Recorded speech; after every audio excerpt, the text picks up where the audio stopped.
નમસ્કાર, ટોટલ કિસાન ખબરમાં આપનું સ્વાગત છે। અત્યારે જે સમાચાર આવી રહ્યા છે તે ખૂબ જ ગંભીર છે।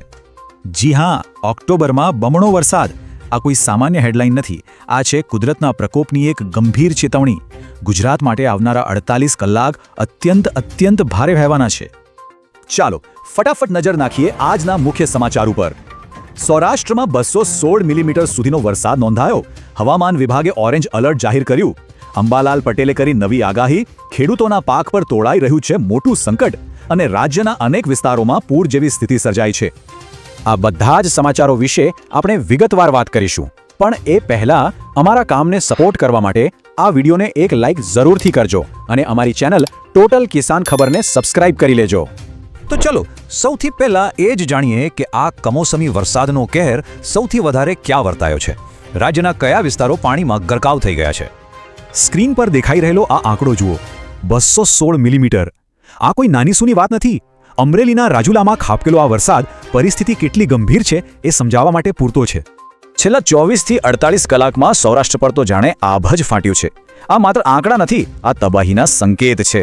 રાજુલામાં સૌથી વધુ 216 મીમી, તો મહુવામાં 184 અને સૂત્રાપાડામાં 174 મીમી જેવો ભારે વરસાદ ખાબક્યો છે। તો આ તો થઈ વરસાદના આંકડાની વાત, પણ હવે સવાલ એ છે કે આપણું સરકારી તંત્ર એટલે કે હવામાન વિભાગ આ વિશે શું કહી રહ્યું છે, શું ચેતવણી આપી રહ્યું છે। આ ટેબલ પર એક નજર નાખો। આખું ગુજરાત, પછી એ ઉત્તર ગુજરાત હોય, સૌરાષ્ટ્ર કચ્છ હોય કે પછી દક્ષિણ ગુજરાત હોય, મોટાભાગના વિસ્તારો ઓરેન્જ અને યલો એલર્ટ પર છે, જેનો સીધો મતલબ છે કે ભારે વરસાદ, વીજળીના કડાકા અને જોરદાર પવન માટે તૈયાર રહેવું પડશે। સરકારી આગાહી તો આપણે જોઈ, પણ ગુજરાતમાં જ્યારે હવામાનની વાત આવે ત્યારે અંબાલાલ પટેલનું નામ કોણ ન જાણે। એમની આગાહી શું કહે છે એ જાણવું પણ એટલું જરૂરી છે। જુઓ, અંબાલાલ પટેલની આગાહી પણ સ્થિતિ ગંભીર હોવાનો જ ઇશારો કરી રહી છે। 30 અને 31 ઓક્ટોબરે સૌરાષ્ટ્ર અને ઉત્તર ગુજરાતમાં વરસાદનું જોર હજી વધશે। એટલું જ નહીં, આ સિલસિલો 2 નવેમ્બર સુધી ચાલુ રહી શકે છે। અને સૌથી મોટી ચેતવણી માછીમારો માટે છે, જેમને આગામી 5 દિવસ દરિયો ન ખેડવાની સ્પષ્ટ સૂચના આપવામાં આવી છે। તો આ થઈ હવામાન વિભાગ અને અંબાલાલ પટેલની આગાહી, પણ અત્યારે જમીન પર શું સ્થિતિ છે? આપના વિસ્તારમાં વરસાદનો માહોલ કેવો છે? નીચે કોમેન્ટ્સમાં અમને ચોક્કસ જણાવજો। આગળ હજી ઘણી મહત્વની વાત કરવાની બાકી છે। ખેડૂતોના પાકનું શું થશે? રાજ્યમાં ક્યાં ક્યાં પૂર જેવી સ્થિતિ છે? અને સૌથી અગત્યનું, આ પરિસ્થિતિમાં આપણે શું સાવચેતી રાખવાની છે? આ બધું જ જાણીશું। જોડાયેલા રહો। આ કુદરતી આફતની સૌથી માઠી અસર જો કોઈના પર પડી રહી હોય તો એ છે આપણા અન્નદાતા। ચાલો સમજીએ કે આ કમોસમી વરસાદ ખેડૂતો માટે કેવું મોટું સંકટ બનીને આવ્યો છે। સ્થિતિ એવી છે કે ખેડૂતોની તો જાણે કમર જ તૂટી ગઈ છે। જેમનો પાક લણાઈને તૈયાર પડ્યો હતો એ ખુલ્લામાં પલળી રહ્યો છે, અને જેનો પાક હજી ખેતરમાં ઊભો છે એ ખેતરોમાં પાણી ભરાઈ જવાથી બરબાદ થઈ રહ્યો છે।